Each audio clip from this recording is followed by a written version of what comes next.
Nakakapagod yung trabaho natin ngayon ha. Pero in fairness, sold out tayo. Good job, team. Yeah! Ale, baka pwede naman kami makahingi ng pagkain.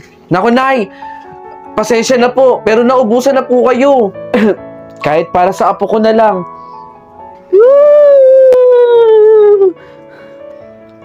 O, saglit lang, Nay, ha? O, eto, Nay.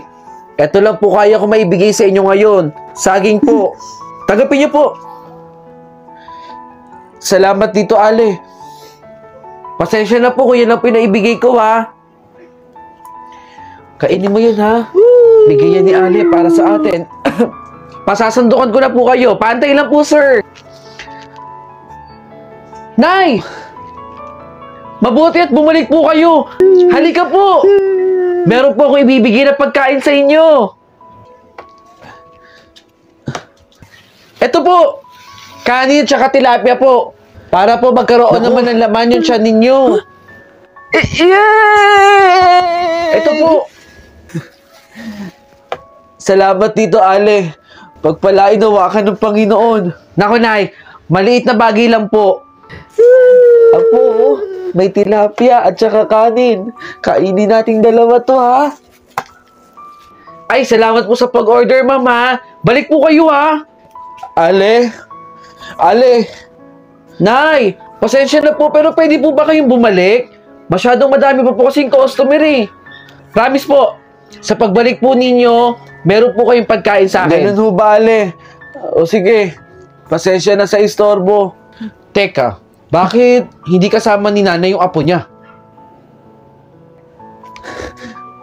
Mabuti bumalik po kayo. Saglit lang po. Kukunin ko po yung pagkain, ha? Wala na yung apo ko. Nasa gasaan siya ng tren. O, ito, apo. Kainin mo na. Ilalagay ko lang saglit ng tungkod ko, ha? Di ka po gutom. Huwag ka nang tumakbo dyan. Butog pa ikaw, eh. At baka masagasaan ka ng tren.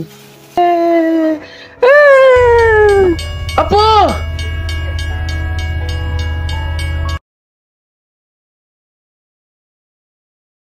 Itong papel na hawak ko ay 5 piso isa. Pakipasa na lang sa likod at pakikolekta ang 5 piso. Ma'am, baka pwedeng gamitin ko na lang po yung lumang papel ko. Sino ba ang teacher dito? Sino ba ang dapat na susunod sa kwartong to? Hindi ba't ako? Wala po kasi akong pambayad, eh. Hindi ko na problema kung wala kang pambayad. Kung gusto mo, mangutang ka sa mga kaklase mo. Ma'am, ito po yung sa akin. Bayad ko po. Di Guzman, no?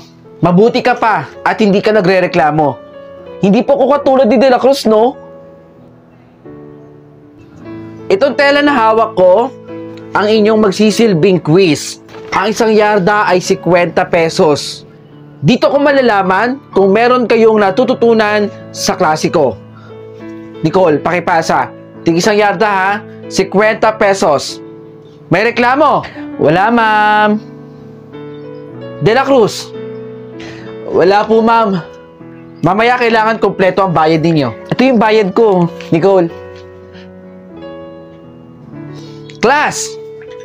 Ano to at bakit bagsak kayo sa klase ko? Wala ba kayo natutunan sa akin? Dahil bagsak kayo sa klase ko, magkakaroon kayo ng special project sa akin. Ano po yun, ma'am? Eto, kailangan nyo bumili sa akin ng ganito. 100 pesos.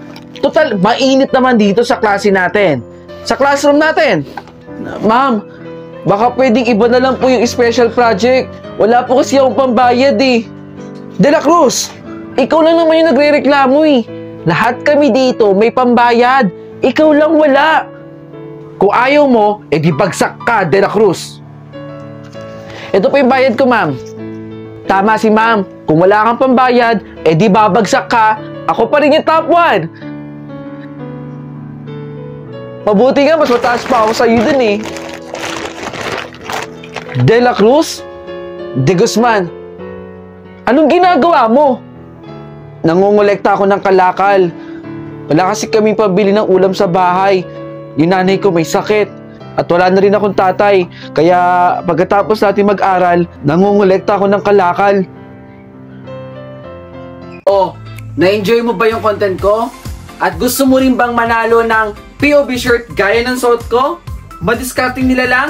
Nako, wag mong kalimutang i-follow yung Facebook page na nandito sa screen at mag-comment ka sa nakapin post. Sagutin mo lang ang tanong na, bakit dapat ka mabigyan ng POV clothing ko? 3 designs meron tayo. Malay mo, isa ka na sa mabigyan ng POV shirt ko. Ano pang inaantay mo? Mag-comment ka na dun. Bilis!